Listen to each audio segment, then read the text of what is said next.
ভাই, আজ তোমার বাইকে স্কুলে পৌঁছে দিবে? আমি পায়ে পায়ে হাঁটতে হাঁটতে ক্লান্ত হয়ে যাই। ঠিক আছে বোন। ভাই, আমার জন্য একটা স্কুটি কিনে দাও না। আমার স্কুলের সব বন্ধুর কাছে স্কুটি আছে, তোকে স্কুটি কিনে দেবো? প্রথমবার আমার বোন আমার কাছে কিছু চাইলো, এখন আমাকে অবশ্যই তার জন্য কিছু একটা করে স্কুটি কিনতেই হবে। ম্যানেজার, এই স্কুটির দাম কত? আমাকে আমার বোনের জন্য কিনতে হবে।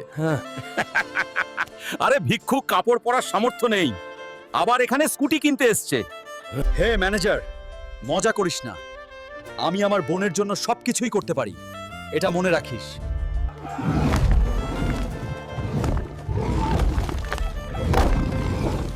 গ্রামের হিংস্র সিংহকে মারতে পারলে 10 কোটি টাকা পুরস্কার। তাহলে এটাই একমাত্র সুযোগ বোনকে স্কুটি কিনে দেওয়ার।